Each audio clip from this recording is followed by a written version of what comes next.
Mr. Shakti Sinha. He's the former secretary to Atal Bihari Vajpayee Prime Minister, and he's also director of the Atal Bihari Vajpayee Institute of Policy Research and International Studies, which is based out of Baroda, but he's based in Delhi. So now can I invite him to speak a few words? Thank you, Kingship. I note the few words. I'll try and be a little brief and agree with. And I've lived in Afghanistan for many years, and I keep going there. I quite agree with most of what Chairman, the Mayor said and what Vivek said. So I'll try and remove that from what I'm going to speak.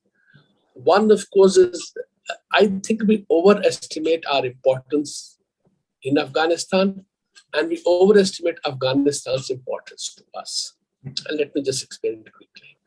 One is that 2001 we were not invited, we forced our way in. Subsequently, also had major decisions taken. India has not been in the room for different reasons.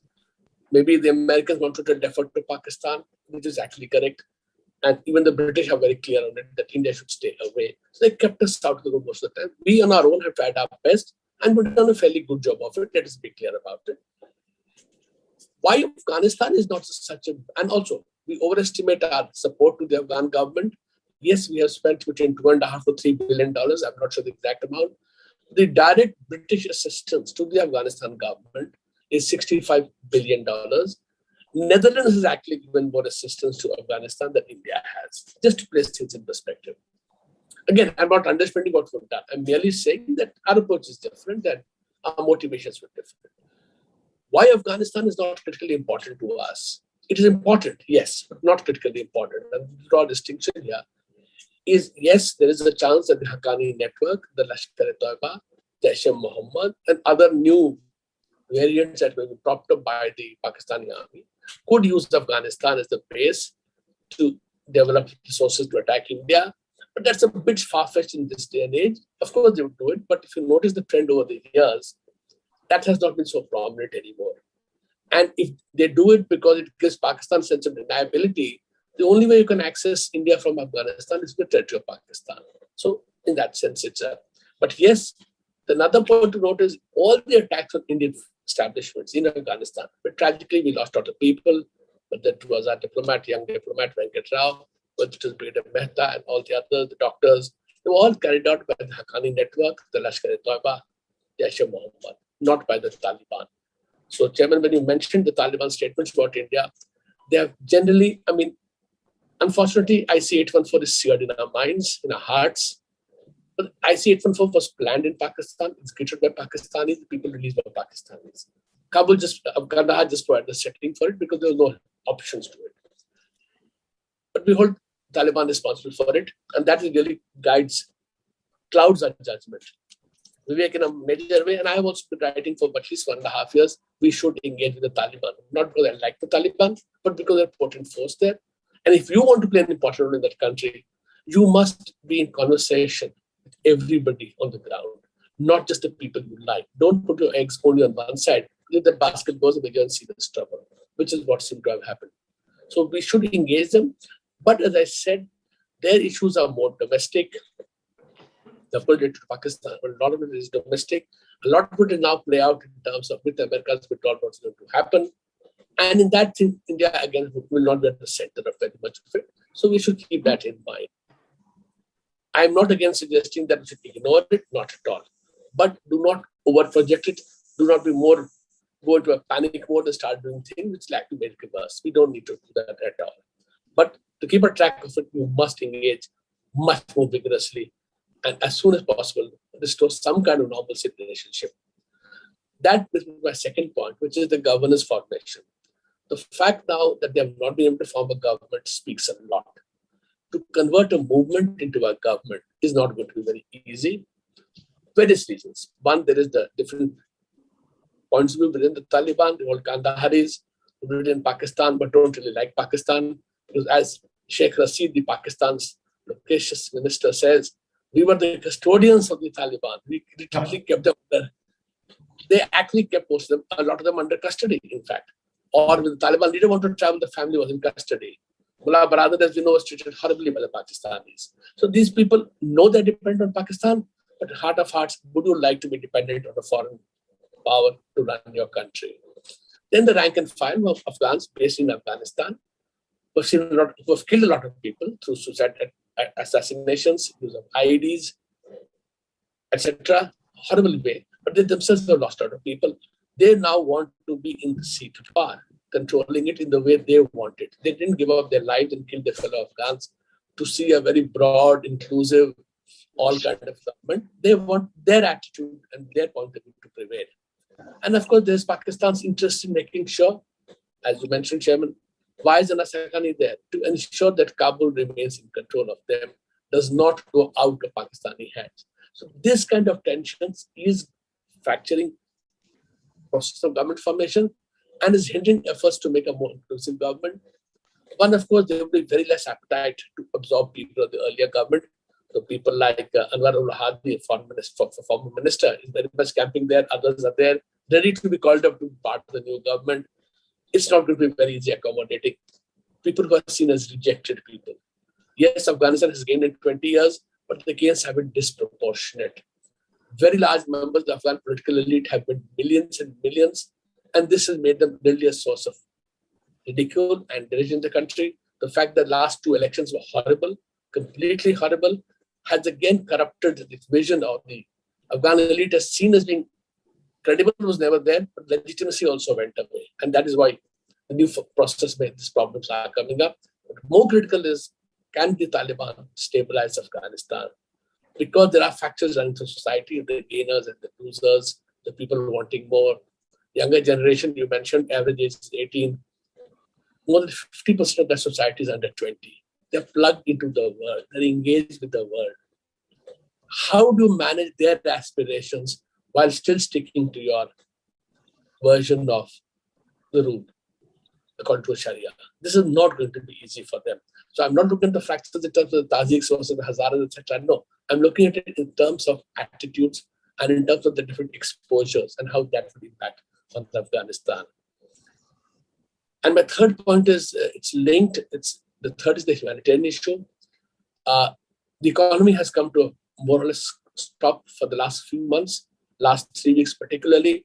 Not just the formal economy. There are no contracts. There is no money. The banks are closed. The foreign exchange assets are frozen. But even the informal economy is now slowing down. The people are running out. Everybody I speak to is hoarding, trying to keep it in their control, not knowing what the future is. The Afghanistan's, the 43% of the GDP in 2019 was foreign aid. The earlier period, 2002-2009, it was in excess of 100%. Can it be excess of 100%? Yes, it can. Because Afghanistan is a very import-dependent country.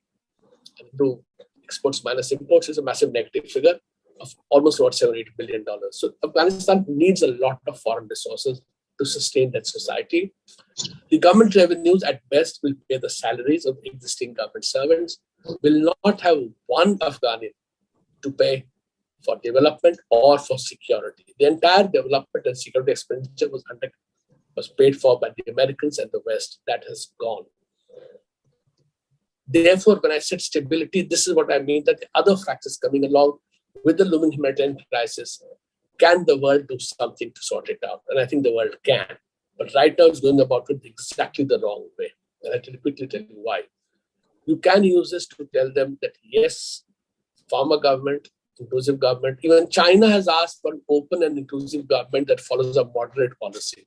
Interestingly, push that point of view. If you want support from us, if you want access to your own money, even which won't last very long, but it still is there, you have to behave yourself in these lines. These conditionalities are good for the Afghan people whom you've let down, who have lost 250,000 people whom we've let down. Let's do that. What is unfortunately happening is, first the Germans, then the Dutch, and now the British foreign ministers have all lined up in Pakistan. You help us sort it out. And we may refer to the Security Council resolution, which China and Russia abstained. They abstained because they said, why have we frozen assets of Afghanistan? Don't. If you start giving in, yes, in the name of humanitarianism, what are you going to do? That will never reach the people who need it. It will only go to strengthen the system of government that's been forced upon the Afghan people. If it was welcomed by the Afghan people, they would not plunge to their deaths from 500 feet in the air. they would not vote with their feet. They would not, the Taliban would be agreeable to elections. So this is the government being formed, which is not likely to be very popular, even though it be acceptable because there is no alternative. Can we do the world community with India at least try to ensure that the support that Afghanistan deserves should be given to it, but should not be given as a free check, but should be given conditionalities on meeting it on a sustained basis, and not that Afghanistan is no more the flavor of the month. Let's just forget it and walk away again. Because that, unfortunately, if that happens, that is not going to be very, very easy. Because this, as I said again, I'm repeating it again and again, Afghanistan needs foreign assistance. The Chinese will not pick up the tab. There is no way they'll pick up $8 to $9 billion a year. Absolutely no way. Can we use the opportunity for the benefit of Afghanistan, the Afghan people, and our larger neighborhood? Thank you very much. Thank you, Shakti. You said India, Pakistan, Afghanistan is not all that important to India, you said. But I think India thinks it is very important because of the praise Pakistan showers on Afghanistan. And Pakistan thinks that it is so important. You know, you quoted the Pakistan Interior Minister's statement, Abdul Rashid Ahmad's this one, saying that we are the custodians of the Taliban leaders. In fact, if you read the entire interview, it's much more. He says, we have trained them, they are here, they are our children, you know, that type of thing, you know. And the Prime Minister himself has said, Imran Khan, saying that they have been liberated when Afghans have broken the shackles of slavery, he said. I think it is because of these statements that India gets rattled, you know. So they think that Pakistan is scoring a point on them. Now, I would like you to comment on two things. One is Afghanistan is a part of SARC. Now, we have, they joined the SARC in 2007. I believe there is going to be very soon, perhaps in September, a meeting is going to be SARC's meeting in Pakistan. What would be the Afghanistan's role in this one? Would it continue or not? That's one. And second is a number of European countries and America are saying that they would open embassies in Doha, not in Afghanistan proper. Is there something which is normally done, or should we also open an office in Doha? What is it? If you have any comments on that. One, of course, is on SARC. Why is no country recognized Afghanistan till now? Because there is no government in place. Who do you recognize? You need a legal regime to recognize. The only constitution existing as today is the 2004 constitution. That is still to be replaced. The flag they have removed and put their own flag. But legal structures is not in place. And therefore, if they don't have a government, how can you be sitting? Second would come up with the question of if a government is formed. When a government is formed, let me clarify. The accreditation is important. Whom do you give the seat to? The fact is, as Vivek had mentioned, that for 4 years or 5 years, the Taliban ruled. They didn't get a seat on any international body because they were simply not recognized by anybody other than Pakistan, UAE, and Saudi Arabia. This time they'll get Russia, China, Iran, etc., Turkey.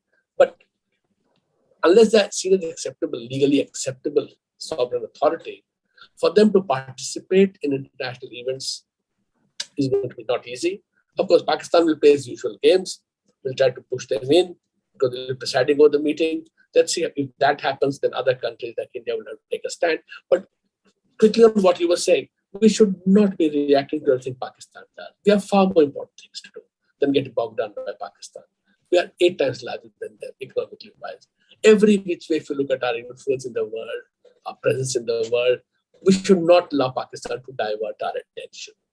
Let them flourish well, let them be happy, absolutely. But we should not start panicking just because they are feeling excited. Please feel excited. Unfortunately, the TTB have been released, cadres have been released from Afghan jails.